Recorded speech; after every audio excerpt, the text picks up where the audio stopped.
Ladies and gentlemen, this woman that you're looking at, her name is Rickia Young. You know, I got a lot of family in Philadelphia with that last name Young, my dad's side of the family.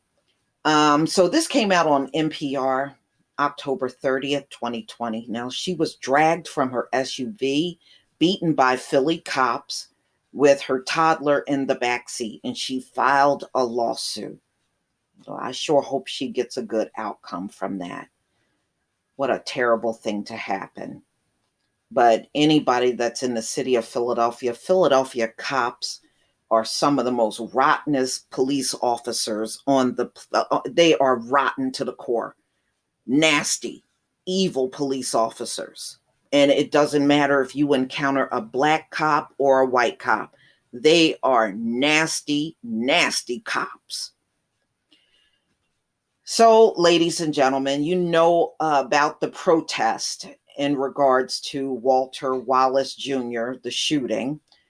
Well, it's been pretty turned up in Philly. They now have curfews in place and everything, but it's a bad situation there. And actually, that's not too far off from where I used to live back in the day. So she was driving an SUV. And unfortunately, you can't go in those locations where it's riots because the cops, they have a serious inability to distinguish people that are protesting and ones that are not. It may be in that area because that's just simply where they live.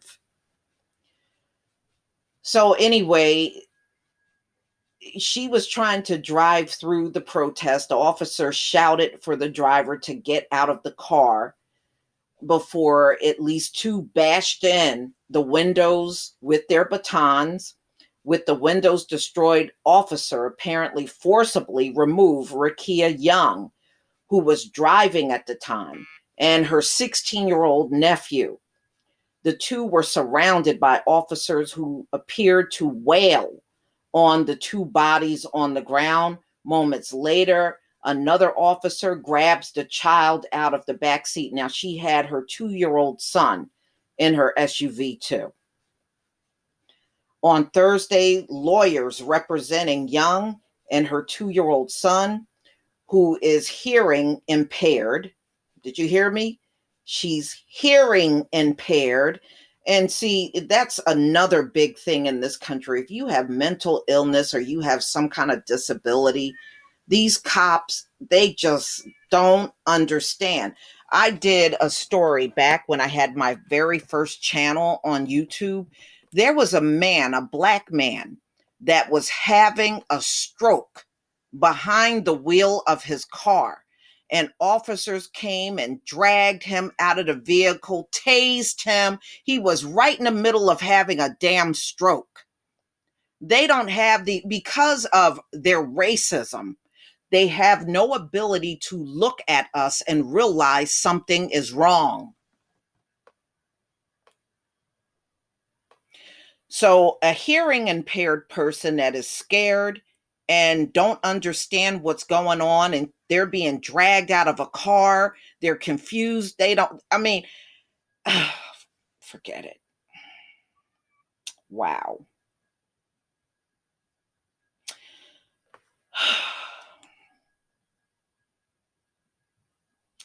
So she was beaten by officers, separated from her child for hours, and kept in handcuffs while being treated for injuries at a hospital.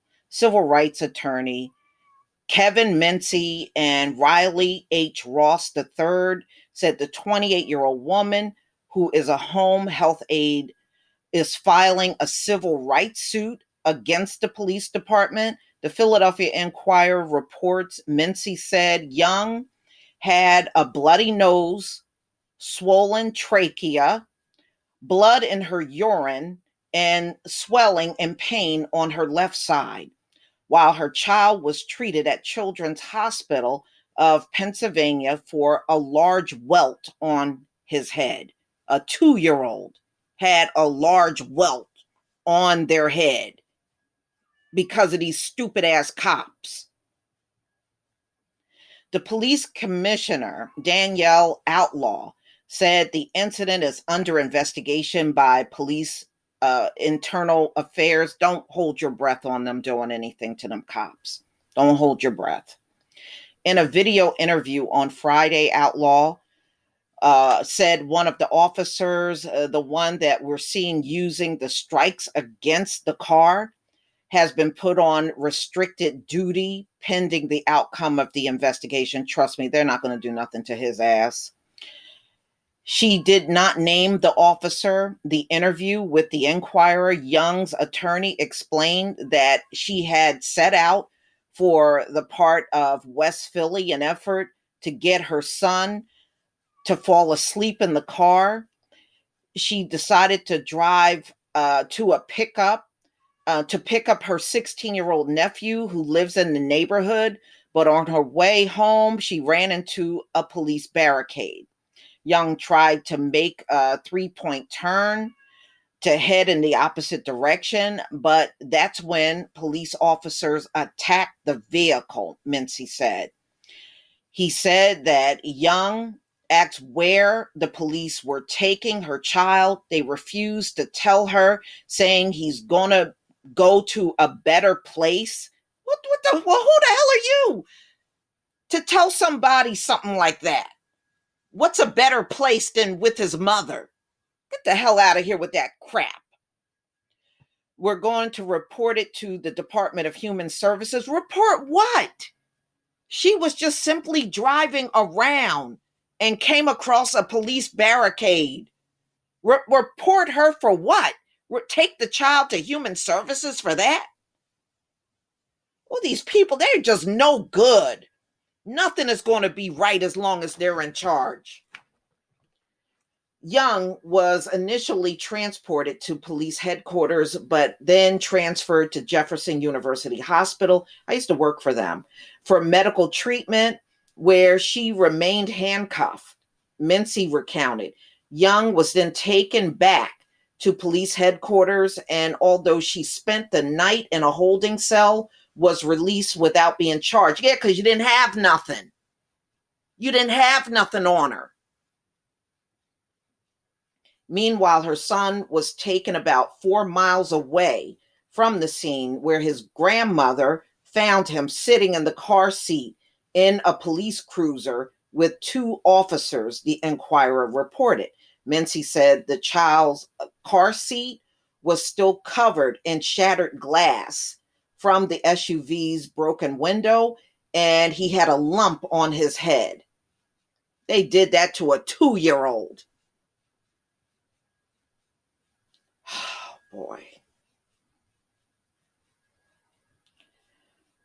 So, ladies and gentlemen, I'm glad she got an attorney and she didn't let this go, especially being that the child had some injuries on him as well. You know, she was not out protesting. She was not part of any type of, protest against the police. She was just simply driving within the neighborhood that she lived in. Where else do you want her to go? I mean, yeah, it may be fighting and rioting and stuff going on. She wasn't even part of that. She just happens to live in the neighborhood where it occurred. What do you want these people to do? They don't have a lot of money to leave. Oh, I hate these stories. Please leave your comment and subscribe. Don't forget to hit on the notification bell, and I'll see you on the next video. Peace, family.